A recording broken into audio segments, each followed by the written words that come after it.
وآله الكرام أصحاب الأضام شيء لله لهم الفاتحة. أعوذ بالله من الشيطان الرجيم. بسم الله الرحمن الرحيم. الحمد لله رب العالمين الرحمن الرحيم مالك يوم الدين إياك نعبد وإياك نستعين اهدنا الصراط المستقيم صراط الذين أنعمت عليهم غير المغضوب عليهم ولا الضالين آمين. أعوذ بالله من الشيطان الرجيم. بسم الله الرحمن الرحيم. الحمد لله رب العالمين والصلاة والسلام على أشرف الأنبياء والمرسلين وعلى آله وأصحابه أجمعين. اللهم يا عليم علمنا من علمك ما ترضى به عنا ولا تؤاخذنا بما تعلمه منا. يا عليم خلقنا بخلق العلم وحققنا بحقائق العلم. رب اشرح لنا صدورنا ويسر لنا أمورنا واحلل عقدة من ألسنتنا يفقه أقوالنا والحمد لله رب العالمين. الله. أعوذ بالله من الشيطان الرجيم. بسم الله الرحمن الرحيم. السلام عليكم ورحمة الله تعالى وبركاته. Alhamdulillah wassalatu wassalamu ala Rasulillah wa ala alihi wa sahbihi wa man walah. Asyhadu an la ilaha illallah wa asyhadu anna Muhammadan abduhu wa rasuluh. Qala rabbi shrah li sadri wa yassir li amri wahlul 'uqdatam min lisani yafqahu qawli. Amma ba'd. Yang berusaha pihak pengurusan surau Kampung Leman, Ashabul Fadilah, tuan-tuan imam, tuan-tuan guru, tuan-tuan haji, puan-puan hajah, tuan-tuan, puan-puan, hadirin hadirat yang dirahmati Allah Subhanahu wa taala sekalian. Alhamdulillah tuan-tuan dan puan-puan, sama-sama kita panjatkan kesyukuran kehadirat Allah Subhanahu wa taala kerana masih lagi mengizinkan kita untuk terus beribadat atas muka bumi ini, dapat sama-sama kita melaksanakan kewajipan perintah solat dengan secara berjamaah. Mudah-mudahan Allah Subhanahu wa taala sentiasa memberikan kepada kita semangat, azam yang tinggi untuk terus memperbaiki ibadah kita di samping kita melihat kecacatan yang mungkin lahir dalam ibadah-ibadah kita itu, mudah-mudahan dapat kita perbaiki sebaiknya, mudah-mudahan insya-Allah. Allahumma amin. Jadi malam ni tuan-tuan, kita sambung kembali kuliah tafsir kita. Yang ada buku ni boleh tengok muka surat 17. Hari ni kita bermula pada ayat 35 surah An-Naba. InsyaAllah malam ni kita habiskan ayat ni, surah ni. Kita mula pada ayat 35. Kita baca sama-sama tuan-tuan insyaAllah. A'udzu billahi minasyaitonir rajim. Bismillahirrahmanirrahim. لا يسمعون فيها لغوا ولا كذابا جزاء من ربك عطاء حسابا رب السماوات والأرض وما بينهما الرحمن لا يملكون منه خطابا يوم يقوم الروح والملائكة صفا لا يتكلمون إلا من أذن له الرحمن وقال صوابا ذلك اليوم الحق فمن شاء اتخذ إلى ربه مآبا إنا أنذرناكم عذابا قريبا يوم ينظر المرء ما قدمت يداه ويقول الكافر يا ليتني كنت ترابا صدق الله العظيم. Ayat yang ke-35, la yasma'una. La tu man asli lah kan, ada alif mati sebelumnya bagi atas. Yasma'una, waw mati sebelumnya bagi depan, tu man asli juga, dua harakat. La yasma'una fiha lagwan wala kizzaba. Lagwan, waw bagi dua di atas bertemu dengan waw, itu hukum dia idgham ma'al gunnah. Kita dengung masukkan bunyi nun mati ke dalam huruf waw di harapan itu beserta dengan gunnah. Lagwan wala kizzaba. Kizzaba, kizzaban jadi kizzaba. Itu mad iwad. Kita dah banyak kali ulang, kita jelaskan mana-mana huruf kalau bagi dua di atas kita wakafkan, kita buang satu baris dia. Kizzaban jadi kizzaba. Kemudian jazaan, mad wajib muttasil, alif huruf mad bertemu dengan hamzah dalam satu perkataan.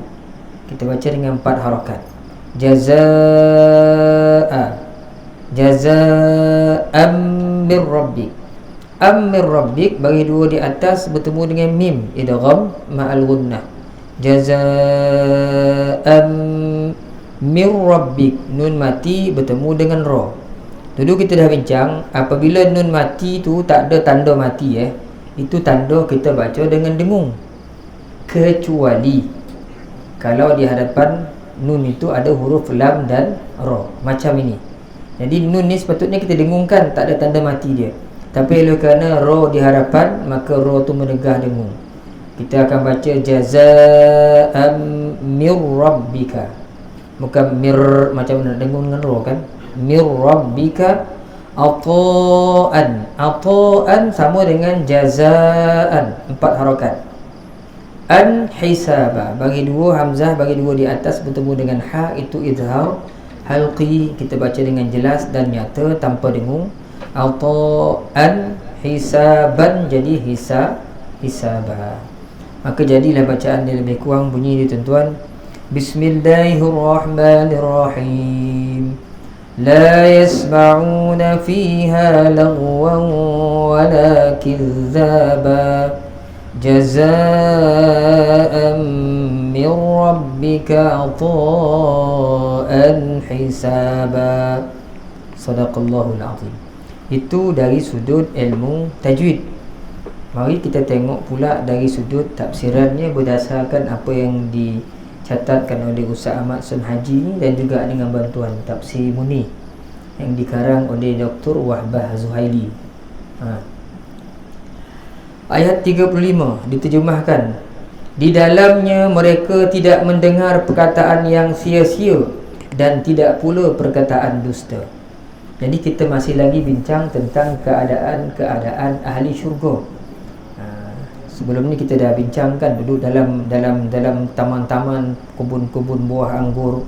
Kemudian ada pula gadis-gadis remaja minum pula air kan, minum khamar, minum arak yang tidak memabukkan. La yusadda'una fiha wa la yunzifun. Dalam surah Waqiah kan, mereka minum khamar ni, arak ni tak pening dan tidak mabuk.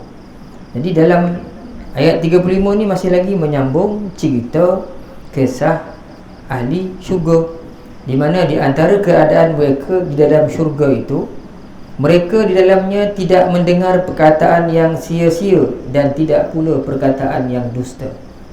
Ini dalam syurga tuan-tuan, tak ada perkataan yang batil, yang tak ada faedah, yang tak ada memberi makna, yang tak ada bawa apa-apa manfaat, tak ada dalam syurga. Dan dalam syurga juga tak ada orang yang menipu orang. Yang menipu orang banyak ni dalam dunia ni. Dalam syurga semua benda yang negatif, kita pernah sebut dulu kan, yang buruk sifat dia, tak layak duduk dalam syurga kan. Sampai kan orang dalam syurga pun tak ada buang air besar, tak ada buang air kecil, semuanya makanan tukar jadi peluh. Peluh tu pula wangi pula. Tak layak benda-benda kotor duduk dalam syurga Allah Subhanahu Wa Taala ni, tempat Allah Taala nak beri kenikmatan pada orang yang beramal saleh. Jadi dalam syurga ni, orang syurga dia tak dengar perkataan yang sia-sia lah. Penuh dengan tasbih, tahmid, takbir, puji-pujian pada Allah Subhanahu wa taala, perkataan-perkataan salam, mendoakan. Tidak ada perkataan-perkataan yang mangkuk betul lah kau ni. Tu bahasa kita orang kan. Ci, tu tak ada lagi, tak ada lah tu. Ci, tak ada langsung tu. Apa lagi kan? Lahabau pun tak ada. Jadi perkataan-perkataan buruk tu tak ada dalam syurga Allah Subhanahu wa taala. Dalam Quran ada sebut, dalam ayat lain disebutkan yatanaza'una fiha ka'san la laghun fiha wala ta'sim. Yatanaza'una fiha ka'san la laghun fiha wala ta'sim. Mereka bertukar-tukar cawan dalam ni, saling beri minum, tukar-tukar gelas. Kemudian la laghun fiha wala ta'sim, tak ada perkataan-perkataan yang laghu, dan tak ada juga perkataan-perkataan, tak ada dosa yang bawa kepada dosa, maksiat. Tuan-tuan, itu antara keadaan dalam syurga. Kalau kita duduk tempat yang orang cakap baik, kita pun akan terpengaruh dengan suasana yang baik. Kita jadi seronok. Duduk dengan orang yang baik-baik, perkataan yang keluar baik. Tapi kalau kita duduk dengan tempat orang yang perkataan dia buruk, kita pun jadi susah hati, tak selesa kita hidup. Ini dalam syurga Allah. Kemudian disebutkan sebagai ayat 36, jazaa'an min rabbika ata'an hisaba, sebagai balasan dari Tuhanmu dan kurnia yang hitungannya cukup banyak. Jadi Allah Ta'ala berikan balasan kepada orang-orang yang bertakwa ni. Keadaan-keadaan tidak ada percakapan yang buruk, pendustaan tak ada, dengan kebun-kebun indah, buah tamar, buah anggur, tukar-tukar cawan ada, anak-anak muda, remaja, perempuan jadi pelayan kan. Ini semua sebagai balasan daripada Allah kepada orang yang pada ayat 31 tu, innalil muttaqina mafaza, orang yang takwa Allah Ta'ala beri balasan ata'an hisaba. Diterjemahkan sebagai kurniaan yang hitungannya cukup banyak. Jadi perkataan hisaba ni, pemberian yang hitungannya cukup banyak, diterjemahkan seperti itu. Saya sempat melihat tafsir Qurtubi petang tadi. Jadi perkataan hisaba tu, hitungan itu, kiraan itu, jadi ulama-ulama kita dia bahaskan. Jadi ada tiga pendapat di situ. Maksud hisaba ni, hitungan yang cukup banyak ini, kata Az-Zujjaj, kata dia ma yakfihim, iaitu satu pemberian yang mencukupi bagi orang takwa. Yang dia dapat itu cukup dah. Banyak mana dia nak tu, yang diinginkan tu, banyak itulah dia dapat.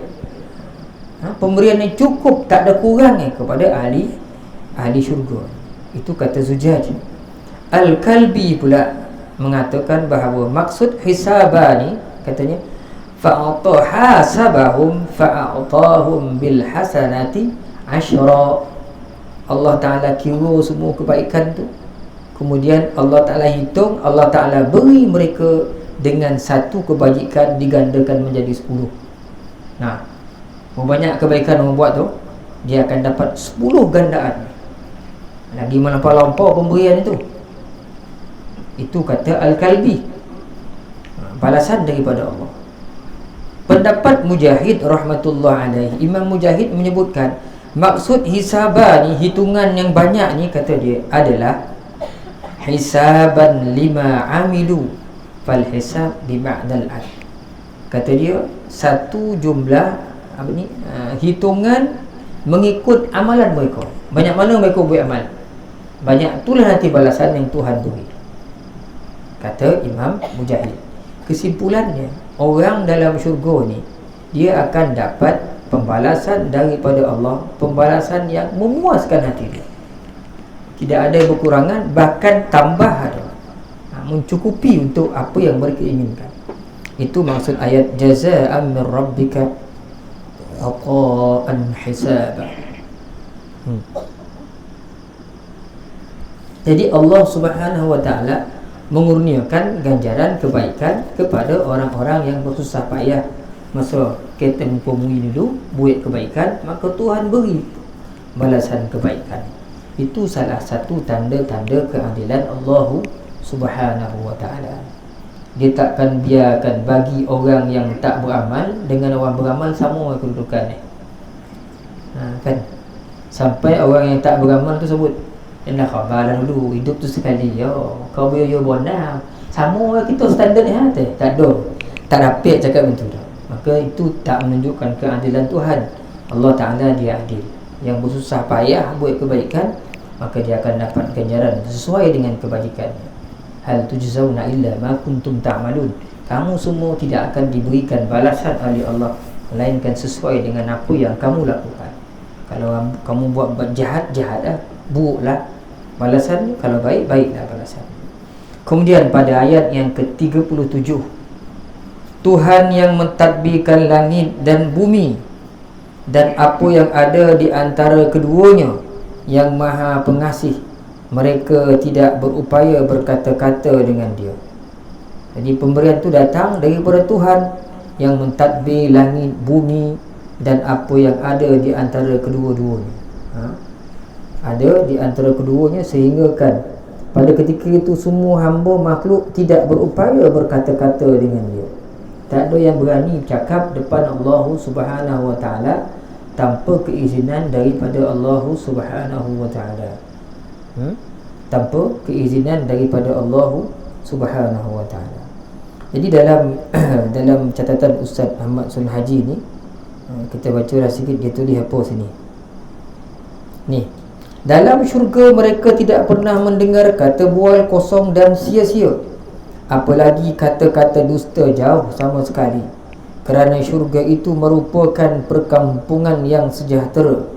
Segala sesuatu ada di dalamnya, semuanya selamat, tak ada cacatnya dari kesalahan dan kekurangan. Inilah dia balasan daripada Allah. Kalau dihitung, tidak akan terhitung kerana terlampau banyak sangat. Wa in ta'uddu ni'matallahi la tuhsuha. Kalau kamu kiralah nikmat Allah ni, kamu tak akan mampu untuk mengira. Itulah kurniaan dan kebaikan daripada Allah, diberikan dengan secukup-cukupnya sesuai dengan amalan mereka. Kerana Tuhan itu bersifat Rahman, iaitu Maha Pengasih yang banyak rahmatnya. Tuhan mentadbirkan langit dan bumi dengan segala isinya. Tentu saja rahmatnya meliputi ke seluruh alam yang ditadbirkannya. Tidak seorang pun dari makhluknya dapat berkata kepadanya untuk meminta dilepaskan seksa pada hari itu, kerana terlampau takut menyaksikan kehebatan dan kebesaran Allah yang Maha Kuasa. Jadi itu terjemahan, itu tafsiran ayat yang ke-37. Allah Ta'ala beri balasan kebaikan pada orang yang takwa. Dan Allah Ta'ala sebut di hari akhirat besok tidak ada orang pun, kata Ustaz Ahmad Sun Haji, yang nak minta Allah Ta'ala lepaskan dia daripada siksa. Kenapa? Kerana hebatnya saat itu, hari itu, orang tak berani nak angkat muka di hadapan Allah Subhanahu Wa Ta'ala, apatah lagi nak bercakap bertutur dengan Allah Subhanahu Wa Ta'ala. Kerana hebat dan dahsyatnya hari itu. Kerana hebat dan dahsyatnya pada hari itu. Itu ayat yang ke-37. Ayat 38. Yauma yaqumur ruhu wal malaikatu saffa. Pada hari itu berdirilah ruhul, ketika ruh Jibril, diterjemahkan di sini ruh itu sebagai Jibril, dan para malaikat berdiri bersaf-saf. Pada hari ketika ruh, yakni Jibril, dan para malaikat berdiri bersaf-saf, mereka tidak berkata-kata kecuali siapa yang telah diberi izin kepadanya oleh Tuhan yang Maha Pengasih, dan ia mengucapkan kata yang benar. Jadi pada hari akhirat besok, tuan-tuan, ketika mana Allah Ta'ala himpunkan manusia, manusia dia tak boleh bercakap-cakap kecuali diizinkan oleh Allah. Dan pada ketika itu berbaris malaikat dan roh. Saya petang tadi sempat, tuan-tuan, tengok tafsir Qurtubi, tapi panjang nak cerita, saya pun snap. Zaman teknologi sekarang kan, jadi saya boleh baca dua kitab kat sini. Kita tengok kat sini, tuan-tuan, apa yang Imam Qurtubi sebut ketika menafsirkan ayat tentang roh, ayat tentang roh.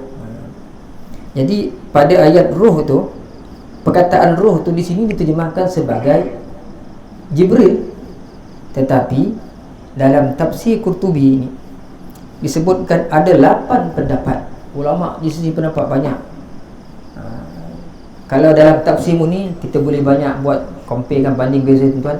Dalam tafsir Muni ini Dr. Wahbah Suhaili cenderung kepada mengatakan bahawasanya ar-ruh yang dimaksudkan dalam ayat ini adalah Jibril, kata dia. Itu menurut pendapat kebanyakan para ahli tafsir, kata Dr. Wahbah. Jadi ahli tafsir banyak menyebutkan yang dimaksudkan ruh di sini ketika berdirinya ruh dan para malaikat. Ruh tu adalah malaikat Jibril. Besok Jibril dengan malaikat-malaikat yang berbaris, kata Dr. Wahbah dalam ni. Apa dalil mengatakan ruh itu adalah Jibril? Kata dia berdasarkan firman Allah Subhanahu wa taala, nazala bihi ruhul amin ala qalbika litakuna minal munzirin. Itu dalam surah Asy-Syu'ara. Nazala bihi ruhul amin. Quran tu turun dengan ruhul amin. Ruh di sini ahli tafsir mengatakan dia adalah Jibril. Ala qalbik, kerana hanya Jibril yang bawa wahyu kepada Rasulullah. Ala qalbika, ketika mana Allah Ta'ala nak cerita malaikat yang hantar wahyu, yakni Quran kepada Rasulullah, Allah Ta'ala gunakan perkataan nazala bihir ruh, turunlah Quran itu dengan ruh. Kepada siapa? Ala qalbika, atas masukkan Quran dalam jiwa kamu wahai Muhammad. Jadi kita faham malaikat yang bertugas bawa wahyu ni adalah Jibril. Allah Ta'ala gunakan perkataan ar-ruh di sini. Jadi ulama menyebutkan, jadi ruh dekat surah An-Naba ni pun adalah malaikat Jibril, kata Dr. Wahbah Zuhaili dalam ni. Kemudian ada pendapat lain, Ibnu Abbas mengatakan ruh itu adalah malaikat yang paling besar ukurannya. Jadi yang Ibnu Abbas sebut ini saya rasa, bukan rasa lagi, memang saya tengok diambil daripada tafsir Al-Qurtubi rahmatullah alaih. Kita tengok dalam tafsir Qurtubi ni tuan-tuan. Jadi perkataan ruh ni, apa maksud? Pada hari itu ruh dan para malaikat berdiri bersaf-saf. Ni hari kiamat ni, malaikat ada ruh. Ruh ni siapa ruh ni? Ramai-ramai duduk berdiri menghadap Allah. Mereka tidak berkata-kata, la yatakallamun illa man azna lahu ar-rahman, kecuali siapa yang diberi izin kepadanya oleh Tuhan.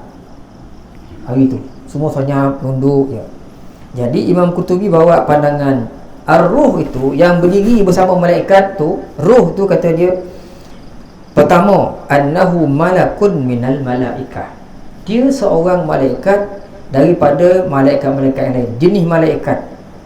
Kata Ibnu Abbas, ma khalaqallahu makhluqan ba'dal arsy a'zamu minhu fa idza kana yaumul qiyamati qamahu wahdahu saffa.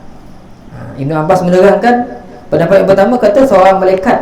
Ruh ni malaikat, di mana kata Ibnu Abbas, Allah Ta'ala tak jadikan satu makhluk yang lebih besar selepas arash. Arash yang paling besar lah, melainkan malaikat ni.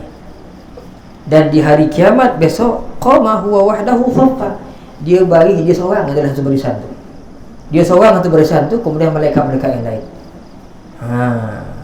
Wa qamatil malaikatu kulluhum saffa, malaikat lain satu baris, dia sebaris, dia seorang je. Dan dia adalah antara malaikat yang paling besar lah. Kata Imam Qurtubi, ini pendapat yang pertama. Dan Ibnu Mas'ud menerangkan, kata dia ruh ni malaikat yang besar, lebih besar daripada langit dan bumi, lebih besar daripada langit, lebih besar daripada bumi dan gunung ganang yang ada dalam dunia ni. Besar. Dan malaikat ini, kata Ibnu Mas'ud, dia berada di langit yang keempat dan bertasbih setiap hari kepada Allah Subhanahu wa taala sebanyak 12,000 tasbih. Setiap satu tasbih dia, kata Ibnu Mas'ud, sekali dia bertasbih, maka satu tasbih itu Allah Ta'ala akan wujudkan lagi seorang malaikat. 12,000 sekali malaikat. Sehari 2,000 malaikat kan. Dan malaikat tu datang besok pada hari kiamat, mereka akan berbaris satu baris, malaikat-malaikat yang hasil daripada tasbih malaikat yang besar. Itu pendapat yang pertama, malaikat besar. Ada pendapat kedua pula, kata dia ruh tu adalah Jibril. Jadi pendapat ini dipegang oleh kebanyakan ahli tafsir yang datangnya daripada pandangan Asy-Sya'bi, Dhahhak dan Sa'id ibn Jubair. 3 orang ni. Kan? Jadi kata dia roh tu adalah malaikat Jibril alaihi salam. Itu pendapat yang kedua. Ada pula yang mengatakan roh tu bukan Jibril, kata dia. Ini berdasarkan pandangan Ibn Abbas juga. Kata dia roh itu iaitu jundum min junudillah, tentera daripada tentera-tentera Allah. Laisul malaikah, dia bukan malaikat. Dia bukan malaikat. Dia ada kepala, dia ada tangan. Lahum ru'usun wa aidun wa arjulun ya'kulun ta'am. Ada kepala, ada tangan, ada kaki, makan-makan macam kita ni. Dia bukan malaikat. Roh ni. Itu pandangan yang ketiga daripada Ibn Abbas. Jadi roh ni pun kita tak tahu roh ni maksud apa. Jadi ulama' bahaskan. Kemudian yang keempat mengatakan roh tu adalah asyraful malaikah. Ini pandangan daripada Imam Muqatil bin Hayyan. Kata dia roh tu adalah malaikat yang paling mulia. Kumpulan-kumpulan malaikat yang paling mulia. Roh tu malaikat yang paling mulia, kata dia. Yang kelima mengatakan roh itu adalah annahum hafazah, malaikat-malaikat hafazah. Kan malaikat hafazah ni dia jaga kita. Kan sebelum ni kita dah bincangkan, setiap hari ada 20 orang malaikat yang jaga kita, silih berganti jaga kita. Yang keenam kata dia adalah, mereka itu adalah, roh ni adalah anak-anak kepada Nabi Adam, anak Adam. Pendapat Imam Hasan dan Qatadah. Yang ketujuh kata roh tu adalah roh keturunan Adam. Yang akhir sendiri ni pendapat yang agaknya tak berapa tepat lah. Datang daripada Zaid bin Aslam, kata dia roh tu adalah Quran. Dikatakan Quran nak berdiri depan Allah Subhanahu Wa Taala, wallahu alam, kerja Allah Taala semua tu. Jadi tu di antara pandangan-pandangan ulama kita menafsirkan ayat ni. Siapa yang berdiri depan Allah Taala dengan malaikat ni? Tapi kebanyakan ahli tafsir nampaknya mereka lebih cenderung mengatakan bahawasanya roh itu adalah Jibril alaihi salam dengan diikuti oleh malaikat-malaikat yang lain. Kerana Jibril ni diketua kepada para malaikat. Dan pada hari itu la yatakallamun ni kalau mengikut kepada tafsiran Imam Qutubi, maksud la yatakallamun ay la yashfa'un. Mereka tak dapat beri syafaat. Mereka ni tak boleh bantu siapa-siapa melainkan dengan keizinan daripada Allah Subhanahu Wa Taala. Jadi pada hari itu la yatakallamun, tidak berkata-kata tu ditafsirkan dengan la yashfa'un, yakni tidak boleh memberi syafaat, memberi pertolongan kepada siapa-siapa pun. Kata Dr. Wahbah di sini, sesungguhnya pada hari kiamat nanti keagungan Allah akan dapat dilihat secara jelas oleh seluruh makhluk. Orang nampak hebatnya Allah tu. Bahkan malaikat Jibril dan seluruh malaikat yang mempunyai darjat di tinggi sisi Allah tidak mampu berbicara pada hari kiamat yang menakutkan kecuali dengan 2 syarat. Jadi Dr. Wahbah kata di sini, malaikat pun dulu dia ada kedudukan tersendiri di sisi Allah. Dia pun tak bercakap pada hari itu kecuali 2 syarat. 1, diizinkan oleh Allah dengan syafaat. Orang malaikat yang Allah Ta'ala izinnya bercakap, nak beri syafaat. Man dzal ladzi yashfa'u illa biizni. Tidak ada yang dapat memberi syafaat di sisinya tanpa izinnya. Hari itu tak ada orang boleh beri pertolongan melainkan dengan izin Tuhan. Pertama. Syarat yang kedua pula, dia berkata benar.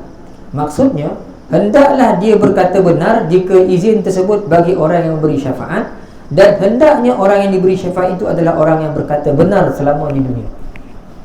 Kok mana-mana orang, kok siapa malaikat kau nak bagi bantuan ke orang, dia tu berkata benar, orang yang nak diberi pertolongan syafaat tu pun mesti orang yang benar masa hidupnya di dunia. Sebab tu dalam Quran ada sebut, wahai orang yang beriman, jadilah kamu kunu ma'as sadiqin minas sadiqin. Jadilah kamu di kalangan orang-orang yang benar. Disuruh kita menjadi orang-orang yang benar. Jadi orang yang benar saja akan mendapat syafaat melalui orang yang bercakap benar. Orang yang nak beri syafaat tu dia benar, cakap benar. Dan orang yang diberi syafaat tu pula orang yang masuk ke dunia tu, kata Dr. Wahbah, orang yang bercakap benar. Iaitu, apa maksud bercakap benar ni?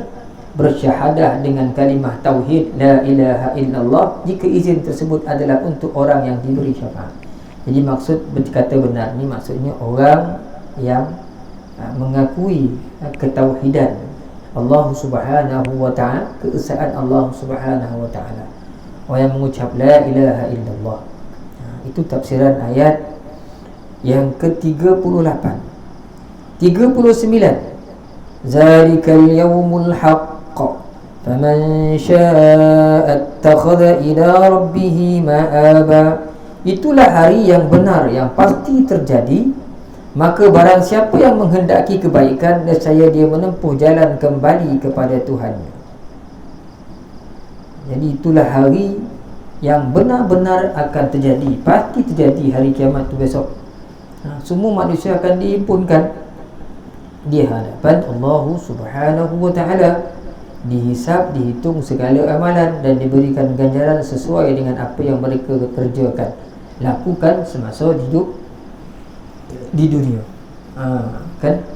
Jadi hari itu pasti akan terjadi, di mana pada hari itu tidak ada seorang pun yang tercicir.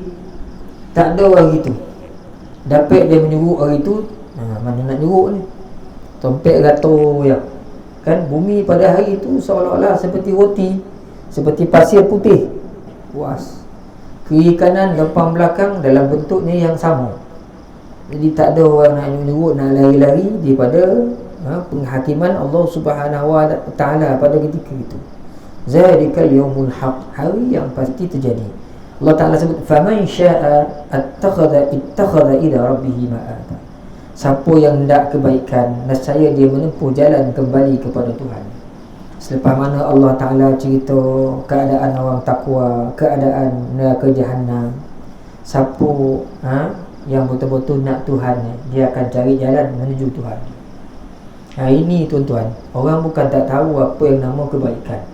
Hari ini bukan orang tak tahu sembahyang wajib, puasa Ramadan wajib, untuk aurat wajib, buat kebaikan tu dituntut dalam agama. Semua orang tahu.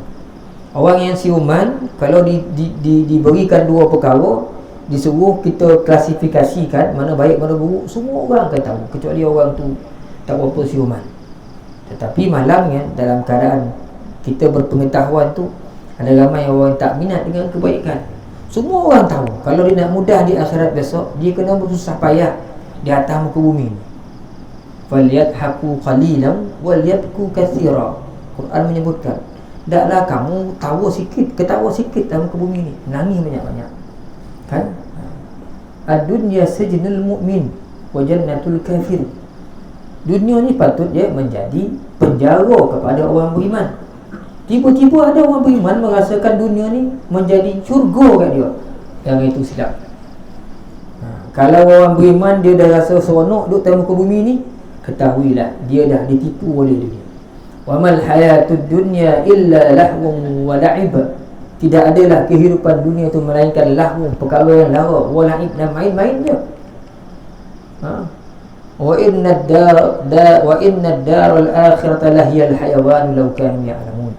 Sesungguhnya kehidupan akhiratlah kehidupan yang sebenar, kalau mereka tu tahu. Allah Ta'ala sebut dalam Quran kan, kehidupan yang sebenar adalah kehidupan di akhirat. Jadi semua orang tahu macam mana cara nak kembali kepada Tuhan, macam mana nak dapat kebaikan yang banyak di akhirat. Tetapi ramai nampaknya yang memilih jalan sukar, seolah-olahnya mereka tak nak, tidak apa ni, orang kata tidak apa, tak tertarik dengan ganjaran-ganjaran yang bakal Allah Ta'ala kurniakan di akhirat. Dalam Quran cerita syurga punya banyak, menarik-narik kita syurga ni, kita tengokkan sikit pun tak tertarik.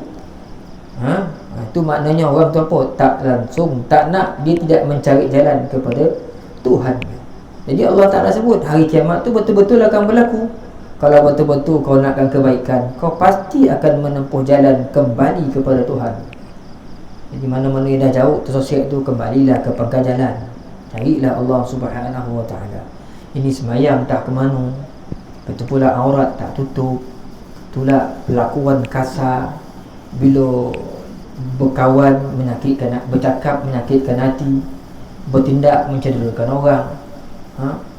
berhimpun dengan orang menimbulkan suasana tak tenang. Hidup menyusahkan orang. Mati tak mahu tu orang kan. Bila mati dia suka orang, elok mati tu dia. Kalau macam tu dah babarat orang tu, memang jahat lah orang tu, elok mati tu dia. Mokak je kan. Tapi kalau mati orang, mati dia ditangisi, orang tu baik. Ini mati macam tak ada apa-apa je. Dan 5 hari, 6 hari, seminggu dah mati dah, tak dengar. Tak ada nak dengar dah bila mati lah tu. Lambil lah mati, patutnya copek lagi mati tadi. Orang doa lah dia mati awal. Mana tahu lah orang tu. Tahu orang. Kalau mati, kalau orang tu tak mati sakit, orang tak sedih tak? Panjang tak umur. Tak tu kan. Sakit dia dah. Mudah-mudahan mudah lah urusan ni kan. Dia tak mati lagi, orang tak sedih lah. Apa tanda orang tu baik kan. Jadi Allah Ta'ala sebut kat sini,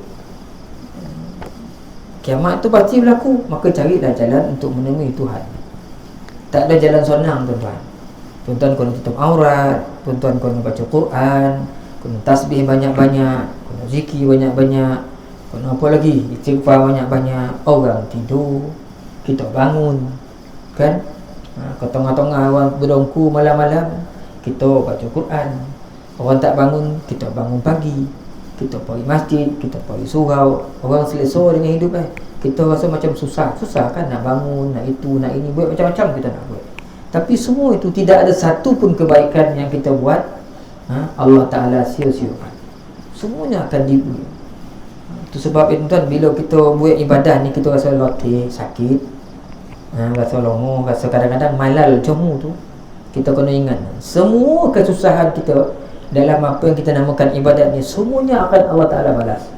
Tak ada satu benda pun Tuhan tak balas, walaupun sekocik-kocik perkara. Saya selalu ingatkan anak murid saya, Ustaz puas saya ngulang Quran ni Ustaz, tak ingat-ingat dapat 10, hilang nak 8, ngulang 8, lupa lah 9, ambil 9, hilang nak 7, ambil 7, lupa lah juz 1, ngulang juz 1, lupa lah juz 2. Susah waktu lah Ustaz, rasa nak menangis tadi. Kamu rasa macam tu, baru rasa, saya dah lama rasa dah. Tapi nak pujuk hati kita ni, beritahu hati kita, wahai hati, wahai diri, semua kesusahan yang kau hadapi nak ngapal Quran ni, semuanya akan dibalas oleh Allah. Ngantuk, poning, sakit kepala, nak rasa nak pitam, muntah macam Quran, mulang tak dapat, itu semua ni akan diberikan jalan Allah. Tak ada satu pun yang amalan kita baik buruk ni Allah Ta'ala tak boleh. Ya bunayya, kan ketika nasihat Luqmanul Hakim kepada anak dia, ya bunayya, in taku mithqala habbatin min khardalin fatakum fi sakhratin aw fi samawat aw fil ard ya'ti biha Allah innallaha latifun khabir. Wahai anakku, kata Luqman Hakim, jika ada biji benih kecil, biji sawi sebesar biji sawi, fatakum fi sakhra, dalam biji benih kecil, duduk ke batu, kecil ya, duduk ke batu besar, dia duduk situ kotul. Kalau punya batu besar, kotul biji sawi. Au fis samawat, atau dalam biji langit ni, au fil ard, atau dia diam di bumi ni, kecil benda tu, ya'ti biha Allah, Allah Ta'ala pasti akan mendatangi. Kita macam mana pun amalan kita, baik buruk, kecil besar macam mana, Allah Ta'ala akan balas. Innallaha latifun khabir. Allah Ta'ala itu maha latif, halus, khabir, dan dia mengetahui. Ya bunayya aqimis salah, tengok nasihat Luqman Hakim, wahai anakku, dirikanlah sembahyang, wa'mur bil ma'ruf, suruh orang buat baik, wanha 'anil munkar, cegah orang buat jahat, wasbir 'ala ma asabak, hendaklah kau sabar atas semua perkara yang menimpa kau. Inna dzalika min azmin umur, bila kau boleh sabar, itulah sebesar-besar perkara yang kau buat, kebaikan yang kau dapat kan. Jadi bila kita nak beribadat untuk ada memang sakit. Kata siapa, Hasan Basri ke, bila kamu rasa jemu, nak ibadat, nak baca Quran malah, nak istighfar malah, tadi ambil muka tu sambam angkat tanah, jangan alih apa-apa, jangan lapik, sujud kat tanah, beritahu, wahai diri, besok kamu akan berada dalam perut bumi ni. Jadi kalau kamu malas-malas, bagaimana keadaannya kamu kalau kamu kembali nanti dalam perut bumi, dalam keadaan kamu tak beramal apa-apa? Ingatkan diri itu. Jadi insya-Allah datang balik kekuatan itu tuan-tuan. Jadi orang yang nak, dia akan cari jalan kepada Tuhan. Kita pun tuan, insya-Allah di kalangan orang-orang yang nak bertemu dengan Allah dalam keadaan yang baik, maka perbaikilah amalan kita sementara masih ada lagi masa dan ketika ini. Itu ayat 39. Ayat 40, sesungguhnya kami telah memperingatkan kepada kamu, hai orang kafir, seksa yang dekat pada hari manusia melihat apa yang telah diperbuat oleh kedua tangannya. Dan orang kafir berkata, alangkah baiknya sekira aku dahulu adalah tanah. Jadi ayat ini, kata Dr. Wahbah Zuhairi, dan begitu juga yang tercatat dalam tafsir Al-Qurtubi rahmatullah alaih, tafsir Qurtubi, ayat ini ditujukan kepada orang kuffar Quraisy, orang Quraisy, orang kafir Quraisy, dan juga orang musyrik, Arab musyrik. Kerana mereka mengatakan, la nub'ats, kami semua takkan dibangkitkan, dah mati-mati tak ada bangkit-bangkit dah. Allah pun Ta'ala pun turun ayat, kami ingatkan kamu, kami beri amaran, anzarnakum azaban qariba, dengan azab yang sudah hampir, qarib. Allah Ta'ala sebut, wahai, seolah-olahnya bunyinya, wahai penduduk Mekah, wahai orang Quraisy, kafir Quraisy, wahai orang musyrik, orang Arab-Arab yang menyekutukan Tuhan, ingat, kami ancam kamu dengan azab yang dah dekat, di mana yauma yanzurul mar'u ma qaddamat yadah, pada hari itu semua orang akan melihat perbuatan tangannya, maksudnya amalan-amalan ni akan diperlihatkan oleh Allah. Dan ketika itu orang kafir bila melihat amalannya, dia akan kata, ya laitani kuntu turaba, alangkah baiknya sekira aku ni adalah tanah. Jadi dalam ayat ini tafsirannya disebutkan pada hari itulah manusia melihat apa yang telah diperbuat oleh kedua belah tangan, sama ada baik maupun buruk, semua telah pun tersurat dalam kitab catatannya. Dan orang kafir pada masa itu teringin sangat dia tidak usah diciptakan, supaya tidak dibebani sebarang kewajipan. Dia mengatakan, alangkah baiknya sekiranya aku dahulu adalah tanah, sehingga tidak akan dihisap. Kata Abdullah ibn Umar, begitu juga kata-kata daripada Abu Ubaidah, ada dinakalkan, ditulis oleh Ibnu Katsir dalam tafsir dia.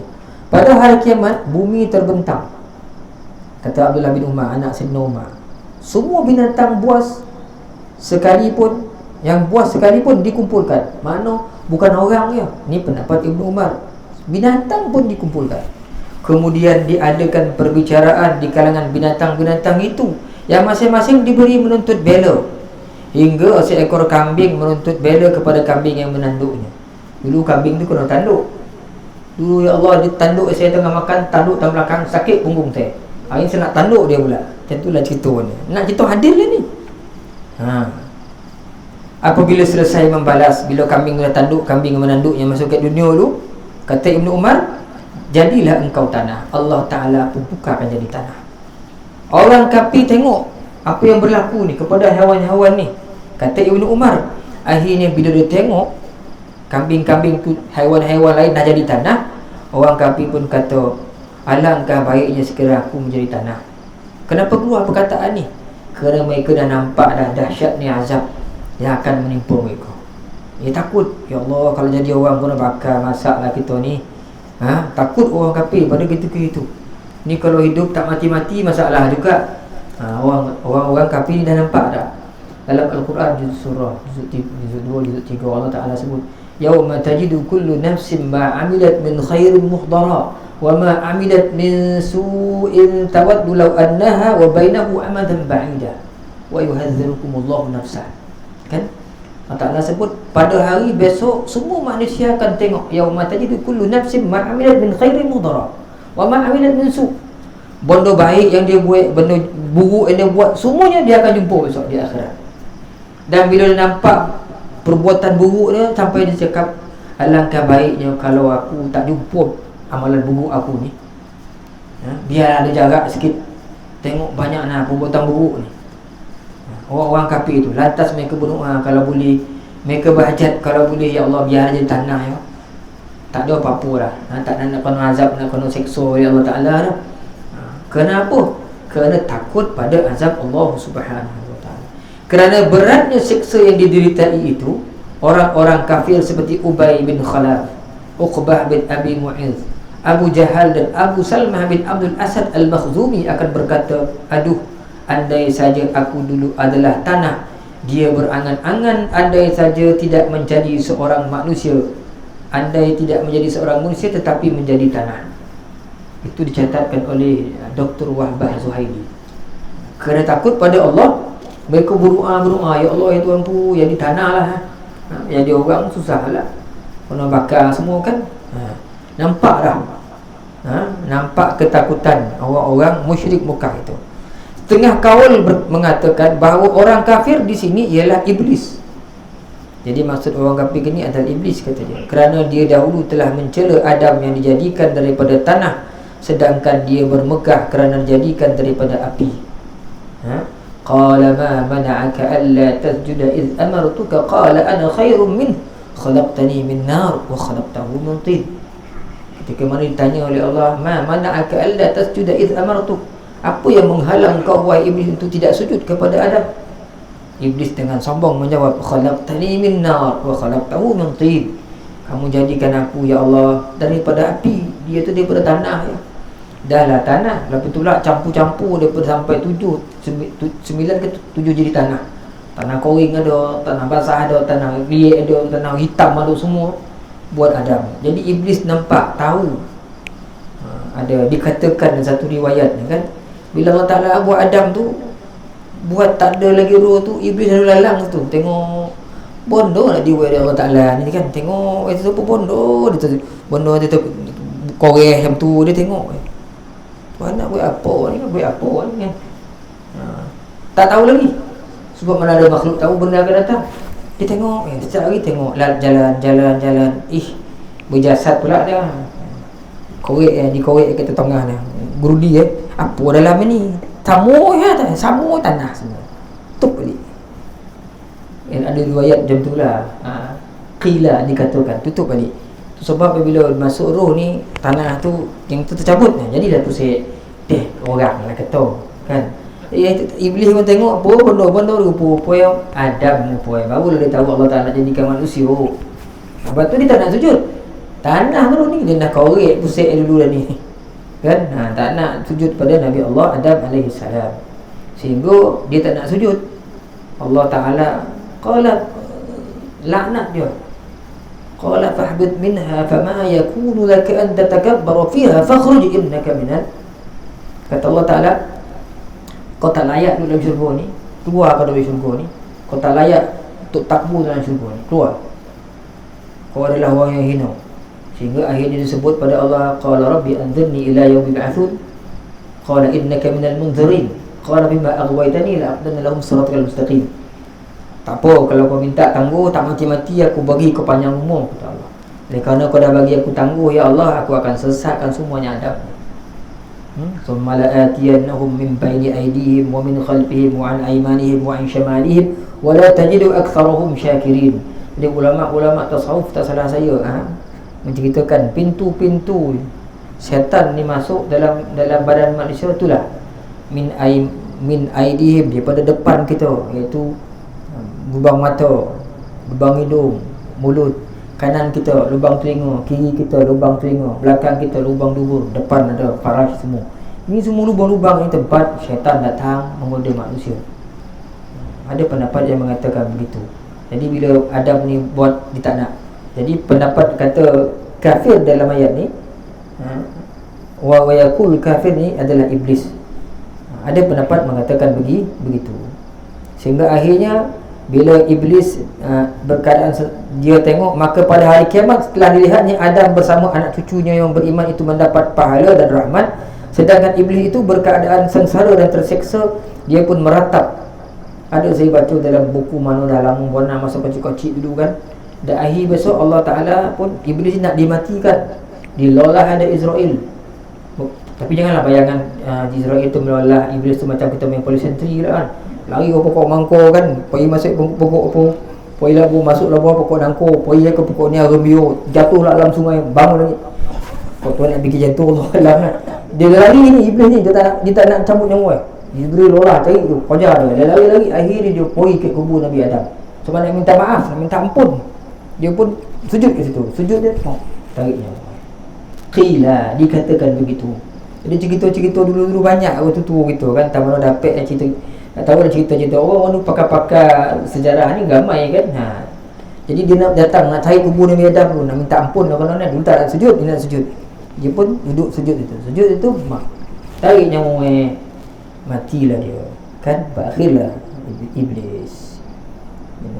Jadi itulah keadaan yang berlaku di hari akhirat besok tuan-tuan. Jadi sebelum hari-hari itu sampai, maka hati-hatilah kita semua, kerana kita semua nanti akan menghadapi, bertemu dengan hari yang sama.